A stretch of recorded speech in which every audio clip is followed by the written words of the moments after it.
नमस्कार, मैं साधना शर्मा स्वागत करती हूँ आपका इन छोटी छोटी सी कक्षाओं में, जिनके माध्यम से मैं प्रयास करूँगी कि घर बैठे आपको जो दिक्कत आती है जब आप क्लास में पढ़ते हैं, ख़ास तौर पे 10th और 12th के बच्चे जिन्हें बहुत अच्छे नंबर लाने हैं, बहुत अच्छे अंक प्राप्त करने हैं, लेकिन मुश्किल कर देती हैं कुछ कविताएँ, कुछ काव्य, जैसे हमारा जो अवधी भाषा में लिखा गया, ब्रज भाषा में लिखा गया और कभी कभी शुद्ध सरल साहित्यिक खड़ी बोली में लिखा गया, बड़ा परेशान करता है, समझ ही नहीं आता। कक्षा में कोशिश की थी लेकिन बात बनी नहीं। कैसे बने, इसके लिए हम प्रयास करेंगे। और आज मैं आपको पाठ पढ़ाऊंगी राम लक्ष्मण परशुराम संवाद। कितने लोग मुझसे सहमत हैं इस बात से कि इस पाठ को समझने में थोड़ी सी दिक्कत तो पेश आई है, परेशान तो हुए हैं, पूरी तरह समझ में नहीं आया। और उसके पीछे सबसे बड़ा कारण क्या है? आपका इस पाठ की पृष्ठभूमि से परिचित न होना। किसी भी पाठ को पढ़ाए जाने से पूर्व ये आवश्यक है कि हम उसका जो पृष्ठभूमि है, जो बैकग्राउंड है, उससे आपको पूरी तरह परिचित कराएं। तो यहाँ क्या होगा कि आप में से बहुत सारे छात्र छात्राएं ऐसे हैं जो इस बारे में जानते हैं कि राम और लक्ष्मण में क्यों ये संवाद हुआ था परशुराम के साथ में, और क्या ये बात हुई थी। तब भी, उसके बाद भी बहुत सारी चीज़ें ऐसी हैं जिनके बारे में आप नहीं जानते, जिनका इस पाठ में वर्णन किया गया है। क्या है ऋण, कौन से ऋण हैं जो चुकाने होते हैं, क्या वजह थी कि परशुराम इतने क्रोधित हो गए, क्या कारण था कि परशुराम के ऊपर बड़े कटाक्ष करते हैं लक्ष्मण, व्यंग करते हैं, ऐसे वाले व्यंग जो उनके जीवन से जुड़े हुए हैं, क्या थे उनकी जीवन की कथा, ये आपका जानना अनिवार्य है। हिंदू जो रिलीजन से जुड़े हुए लोग हैं, हिंदू संप्रदाय से जुड़े हुए लोग जो हैं, वो तकरीबन इन बातों को जानते हैं और बहुत सारे नहीं भी जानते हैं। लेकिन दूसरी कम्युनिटी के लोग भी इन पाठों को पढ़ते हैं और ये अनिवार्य हो जाता है कि वो इस पृष्ठभूमि से परिचित हों कि ये क्या है ये पाठ और क्या कहना चाहता है। तो यहाँ ये जो वर्णन किया जा रहा है राम लक्ष्मण परशुराम संवाद में, इसमें उस घटना का वर्णन है जब राजा जनक अपनी पुत्री सीता के स्वयंवर की घोषणा करते हैं और ये कहते हैं कि उनके घर में जो एक पुराना धनुष है, उसे कोई यदि प्रत्यंचा उस पर चढ़ा लेगा, बाण चढ़ा देगा, उससे वो अपनी पुत्री का विवाह कर देंगे, उनकी पुत्री सीता उसी का वरण करेगी। अब ये घोषणा होते ही बड़े बड़े बहादुर, बड़े बड़े वीर युवक, राजा महाराजा और जो है वो इस यज्ञ में, धनुष यज्ञ में सम्मिलित होने के लिए अपना चेष्टा करने लगते हैं, आने लगते हैं, प्रयास करने लगते हैं। इधर राम और लक्ष्मण विश्वामित्र ऋषि के पास उनके आश्रम में रहकर उनको, ताकि राक्षस उनके यज्ञ को विध्वंस न कर सकें, उनकी सहायता कर रहे हैं, राक्षसों का संहार कर रहे हैं और इस प्रकार ब्राह्मणों का, ऋषियों का जो यज्ञ था उसको पूरा करने में अपना सहयोग प्रदान कर रहे हैं। आश्रम में अपने गुरु के साथ, विश्वामित्र के साथ रहते हैं और यहीं पर विश्वामित्र को इस यज्ञ का निमंत्रण प्राप्त होता है। क्यों ये यज्ञ रखा गया, ये शर्त, ये जो बात थी कि ऐसी उस युवक से या उस व्यक्ति से सीता का विवाह किया जाएगा जो इस धनुष को भंग कर देगा या इस धनुष पे प्रत्यंचा चढ़ा लेगा, ये बात क्यों कही गई? ये इसलिए, ये जो शिव का धनुष था, जो राजा जनक के महल में सदियों से, वर्षों से रखा हुआ था, इसे रंच मात्र भी, कोई देश मात्र भी हिला तक नहीं पाता था। इस धनुष को, ये इतना भारी भरकम, इतना विशाल धनुष था कि किसी का हिलाना भी किसी के द्वारा इसको संभव नहीं था। और सीता अनायास ही एक दिन चेष्टा में, जैसे ऐसी खेल रही हैं, कहीं जा रही हैं, उसको एक स्थान से उठाकर दूसरे स्थान पर रख देती हैं। ये बड़े विस्मय का कारण था राजा जनक के लिए भी और अन्य सब लोगों के लिए भी कि इतनी सुकुमार सी कन्या इसको इधर से उधर रख पाई, जबकि बड़े बड़े वीर भी इसको हिला नहीं पाते हैं। तो निश्चय ही उसके लिए एक बहुत बलशाली और बड़े वीर पुरुष की जो है उसके लिए सोचा जाना चाहिए विवाह के लिए। तो इसको ध्यान में रखते हुए राजा जनक इस प्रकार की घोषणा कर देते हैं। विश्वामित्र यानी अपने गुरु के साथ में राम और लक्ष्मण इस स्थान पर जनकपुरी में आते हैं और बहुत लोग जब हार जाते हैं, प्रयास करने के बाद, पूरा प्रयास करने के बाद भी जब वो सफल नहीं होते, बड़े बड़े वीर, बड़े बड़े राजा महाराजा हार कर, परास्त होकर, सिर झुकाकर, लज्जित होकर बैठ जाते हैं, तब गुरु के आदेश से राम इस धनुष पर प्रत्यंचा चढ़ाते हैं और ये धनुष जो है वो टूट जाता है और टूटने से जो घोर ध्वनि, तेज आवाज़ पूरे विश्व में व्याप्त हो जाती है, उसको सुनकर परशुराम अपनी समाधि से जाग उठते हैं और जागते ही उनका ध्यान लगाते हैं और पता करते हैं कि ध्वनि कैसी थी, और उनको पता लगता है किसी ने उनके गुरु शिव के धनुष को तोड़ डाला है। ये बात उनको क्रोध दिलाने के लिए पर्याप्त थी। और परशुराम उन ऋषियों में से माने जाते हैं जो कि बड़े क्रोधी रहे हैं और जिन्होंने अपने बाहुबल से, अपनी वीरता से क्षत्रियों से 21 बार धरती को विहीन किया, यानी क्षत्रिय राजाओं को हरा दिया, परास्त कर दिया, मार दिया और धरती को ब्राह्मणों को दान में दे दिया। क्यों? क्योंकि एक क्षत्रिय राजा सहस्त्रबाहु ने उनके पिता का वध कर दिया था और इसीलिए वो क्षत्रियों से बहुत नाराज थे। क्षत्रिय जो भी अभिमानी राजा अपना सिर उठाने का प्रयास करता था वो उसको परास्त कर देते थे, उसका राज्य बल क्षीण करके उसे ब्राह्मणों को दान में दे देते थे। सहस्त्रबाहु उनका सबसे बड़ा शत्रु था। अब यही बात जो है यहाँ पे बड़ी कई बार आती है प्रयोग में और इसका परिचय आपको जानना अनिवार्य था। अब हम पाठ प्रारंभ करते हैं। कहते हैं, नाथ शंभु धनु भंजनिहारा। बड़े क्रोध में परशुराम ने आकर जनक के दरबार में घोषणा की कि कौन था वो व्यक्ति जिसने मेरे गुरु के धनुष को तोड़ा। निश्चय ही वो मेरा शत्रु है और वो इस सभा को छोड़कर बाहर निकलकर मेरे सम्मुख आ जाए।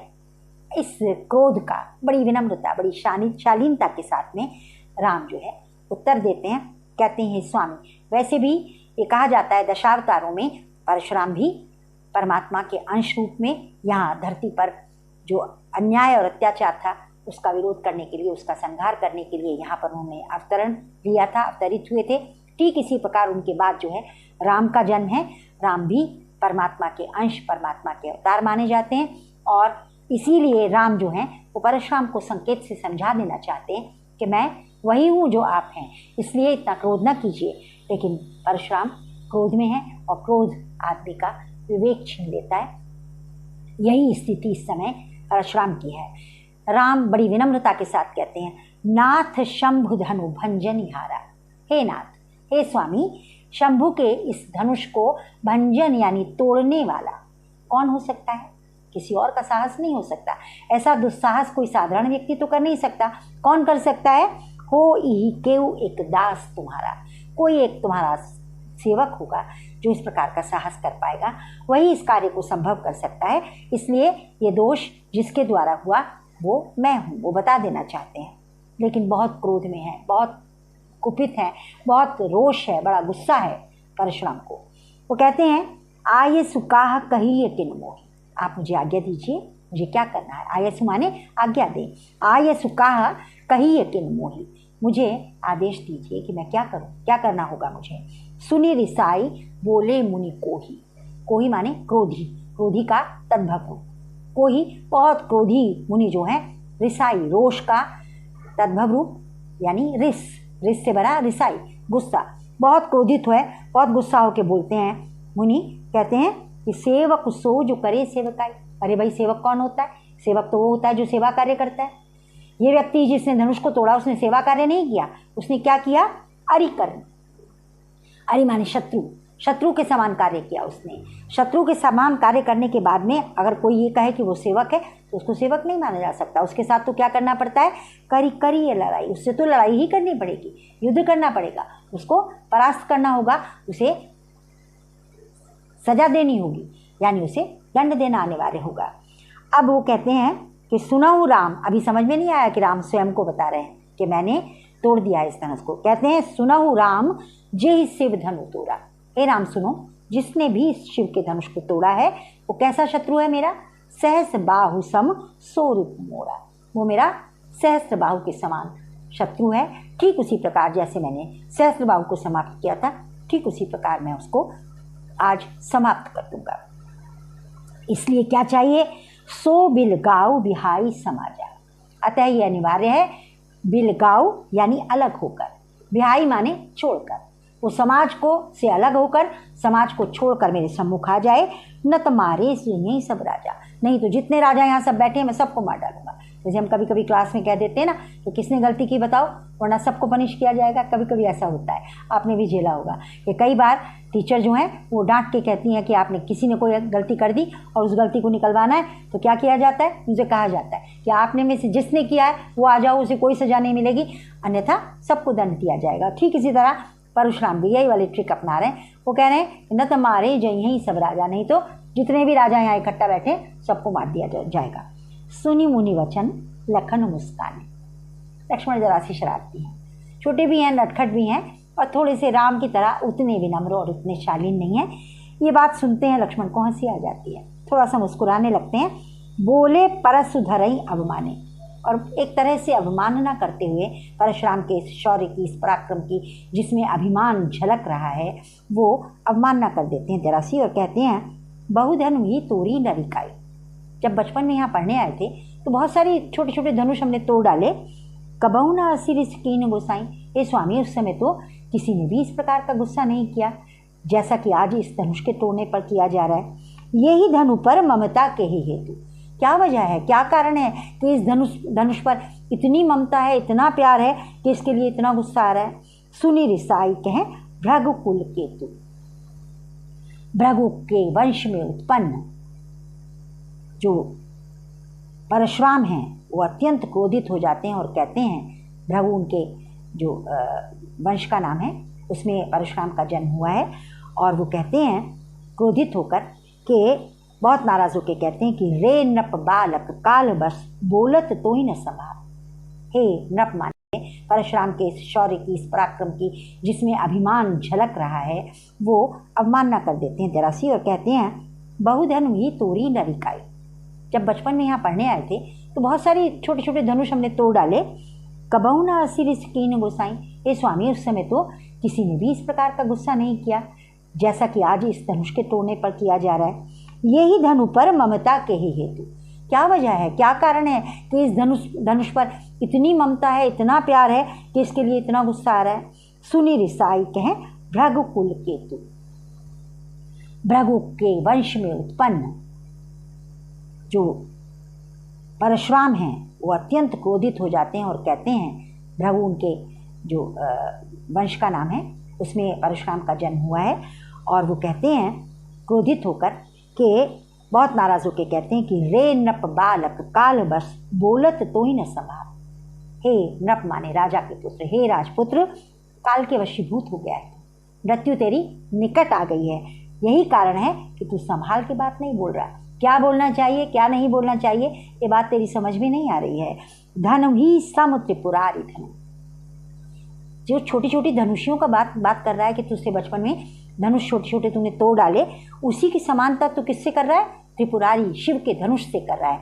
कौन सा अलंकार हुआ, उपमा अलंकार। जब हम दो चीज़ों में समानता स्थापित करते हैं तो कौन से अलंकार का प्रयोग होता है, उपमा अलंकार का। यानी सम, समान, सदृश इस प्रकार के शब्द जब भी आते हैं तब उपमा अलंकार होता है। परशुराम कहते हैं धनु ही सम त्रिपुरारी धनु, शिव के इस धनुष की समानता तू किससे कर रहा है, छोटी छोटी धनुषियों से। यानी ये जिसको विदित सकल संसार, जिसकी महिमा को पूरा संसार जानता है कि ये शिव का धनुष है, इसकी महिमा क्या है, इसको तू अवहेलना करके उसकी तुलना, उसकी समानता छोटे छोटे धनुषों से स्थापित करना चाहता है। इसलिए लगता है हे राजपुत्र तू काल के वशीभूत हो गया है, तेरे सर पर मृत्यु नाच रही है और तू निश्चय ही संभाल कर वचन नहीं बोल रहा है। लक्ष्मण को हंसी आ रही है। लक्ष्मण अभी बहुत गंभीर नहीं है इस विषय में। लखन कहा हंसी हमरे जाने, हंसते हैं और हंस के कहते हैं हमारे निकट तो हमें तो पता नहीं क्या बात है, लगता नहीं सुनऊ देव सब धनुष समाना, हमें तो लगता है सारे धनुष एक समान होते हैं, उनका काम है कि बाण का संधान किया जाए, शत्रु का संहार किया जाए। सारे धनुषों का एक ही काम है, चाहे वो शिव का धनुष हो चाहे कोई सा भी धनुष हो। का क्षति लाभ जून धनु तोड़े, क्षति क्षति क्षति यानी नुकसान, क्या नुकसान हो गया, क्या लाभ है। यदि एक धनुष टूट जाता है तो उससे कौन सा इतनी बड़ी हानि, कौन सा इतना बड़ा लाभ हो जाता है, उसके न रहने पे हो जाएगा जिसके कारण इतना गुस्सा किया जाए। जब वो ऐसी बात बोलते हैं तो देखा राम नयन के भूरे, राम ने धीरे से नेत्र के संकेत से समझाने की कोशिश की लक्ष्मण को कि शांत रहो, लेकिन लक्ष्मण इस समय उधर की तरफ देख भी नहीं रहे हैं, उनका ध्यान परशुराम की बातों पे है और अभी हंसी आ रही है, अभी गुस्सा नहीं आ रहा है।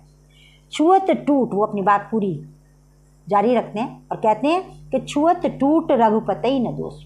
अरे छूने भर से टूट गया धनुष, इसमें राम का क्या दोष है। छुअत टूट रघुपति न दोषु, मुनि बिनु काज करिए कतरोसु।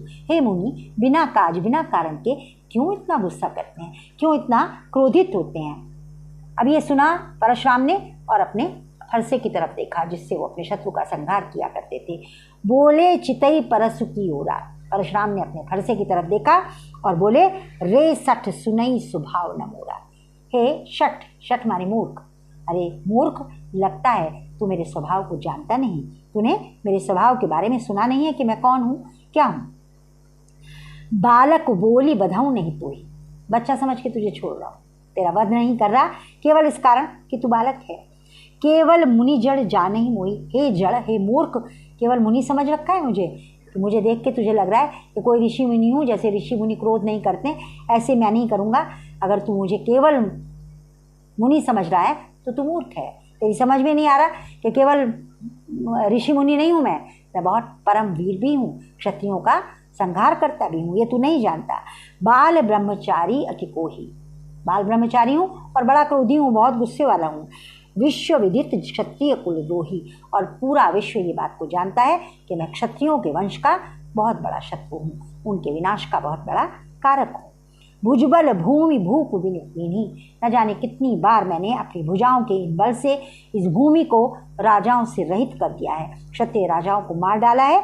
विपुल बार महिदेवन दीनी, और न जाने कितनी बार इस धरती को ब्राह्मणों को, महिदेव को ब्राह्मणों को दान में दे दिया है। सहस्र बाहु भुज छेदनिहारा, सहस्र बाहु जिसके अंदर 1000 भुजाओं की शक्ति थी, उसकी 1000 भुजाओं के पराक्रम को छेद कर काट कर डाल देने वाला मेरा ये फरसा जो है, इसकी तरफ परसु विलोक महीप कुमारा, महीप माने हे राजा के पुत्र, जरा मेरे इस फरसे की तरफ देख जिसने सहस्र बाहु की 1000 भुजाओं के बल को छेद डाला, नाट काट डाला, नष्ट कर डाला। इस फरसे की तरफ देख, तब तुझे मेरे महिमा का ज्ञान होगा। मातु पितई जनि सोच बस करसि महिष किशोर, अपने माता पिता को शोक के वशीभूत मत कर। हे राजपुत्र, मेरी बात पर ध्यान दे, क्योंकि मैं जब मेरा ये फरसा में चलाता हूँ और उससे घोर ध्वनि उत्पन्न होती है तो क्या होता है। गर्भन के अर्भक दलन परसु मोर अति घोर, गर्भ में स्थित जो शिशु माताओं के गर्भ में स्थित होते हैं वो मेरे इस फरसे की घोर गर्जना के कारण मृत्यु को प्राप्त हो जाते हैं। इसलिए तुझे जो है बड़ा शांत रहकर मेरी बात को समझना चाहिए। तू बालक है, तुझे मैं मारना नहीं चाहता और कहीं ऐसा ना हो कि तू मेरे कोप का भाजन बन जाए, इसलिए शांत होकर मेरी बात को समझ। बिहसी लखन बोले मृदुमानी, अभी भी लक्ष्मण जो हैं क्रोधित नहीं होते हैं, हंसी आ रही है, उनको लग रहा है बड़ा अभिमान है मुनीश को, अपने मुनि को अपने वीर होने का बड़ा अभिमान है। हंसते हैं धीरे से और कहते हैं विहसी लखन बोले मृदुबानी, बहुत मीठी आवाज़ में लक्ष्मण जो थे बड़े प्यार से कहने लगे उनसे, विहसी लखन बोले मृदुबानी अहो मुनीस महाभट मानी। बड़े प्यार से बड़ी मीठी आवाज़ में हंसते हुए लक्ष्मण ने कहा, अरे वाह, मुनिवर को तो बहुत बड़े वीर हैं, महाभट, भट माने योद्धा, बहुत बड़े योद्धा हैं मुनिवर, और इसका मानी यानी अभिमान भी है, अपनी वीरता का अभिमान भी बहुत है। पुनि पुनि, अब थोड़ा सा रोष आने लगता है, गुस्सा आने लगता है। पुनि पुनि मोहि दिखाओ कुठारू, ये क्या करते हो। पुनि पुनि माने बार बार, जब एक ही शब्द एक ही अर्थ में 2 बार आता है तो कौन सा अलंकार होता है, पुनरुक्ति प्रकाश। कहते हैं पुनरुक्ति प्रकाश का प्रयोग यहाँ किया गया। पुनि पुनि मोहि दिखाओ कुठारू, बार बार मुझे कुठार दिखाते हैं, बार बार मुझे ये फरसा दिखा रहे हैं। चहत उड़ावन फूकी पहाड़ू, क्या चाहते हैं, फूक मार के पहाड़ को उड़ा देंगे। इतने बड़े वीर हैं, इतना अभिमान है अपनी वीरता का, क्या समझा है, क्या मैं ऐसे ही बिल्कुल आप फूक मारेंगे और मैं उड़ जाऊंगा। यहाँ कुमड़ बतियाँ कूदना है, ठीक है आप बहुत बड़े वीर हैं, लेकिन यहाँ भी कोई कुमड़े की बेल नहीं है कि छप्पर पे जो उसकी लौकी की कुमड़े की बेल लगा दी जाती है और उसको अगर अभी वो शुरुआत में अंकुरित होती है तो कहा जाता है कि ऐसे उंगली दिखा दीजिए तो वो विनष्ट हो जाती है, ख़त्म हो जाती है। क्या समझाएं हमें भी, हम क्या कोई कुमड़े की बेल हैं कि तर्जनी दिखाई और हम नष्ट हो जाएंगे, ऐसा नहीं है। देख कुठार सरासन माना, मैंने देखा आपने कुठार धारण किया है, धनुष बाण धारण किया हुआ है। मैं कछु कहा सहित अभिमाना, मैंने देखा आप वीर हैं, उसी प्रकार मैंने भी सुना। कुछ वचन हो सकता है मैंने भी अभिमानपूर्वक बोल दिए हों, शायद आपको बुरे लग गए हों, लेकिन फिर मैंने देखा आप, मुझे पता लगा आप भृगुवंश हैं, भृगु के पुत्र हैं, और जनेऊ देखा आपका, आप ब्राह्मण हैं। तो मैंने बहुत कुछ आपकी बातों को सुनते हुए भी जे कछु कहूँ सहूँ रिस रोकी, जो कुछ कहा भी है वो बहुत अपने क्रोध को रोक कर कहा है। अभी तक अपने गुस्से को मैंने बिल्कुल रोक के नियंत्रण में रखते हुए कहा है, क्योंकि हमारे परिवार में, हमारे कुल में ये बात कही जाती है कि सुर महिसुर हरिजन अरुगाई, देवताओं को, ब्राह्मणों को, ईश्वर के भक्तों को और गायों के ऊपर क्रोध नहीं करना चाहिए। इनको बहुत आदर से, सम्मान के साथ संबोधित करना चाहिए। हमरे कुल इन पर न सुराई, इन पर अपनी शूरवीरता नहीं दिखानी चाहिए। हमारे वंश में देवताओं पर, ब्राह्मणों पर, भक्तजनों पर और गायों पर अपना क्रोध, अपनी शूरवीरता नहीं दिखाई जाती है, हमें बताया गया है। बधे पाप अपकीर अतिहारे, क्योंकि ये कहा जाता है इनको मारने से पाप लगता है, अपयश होता है।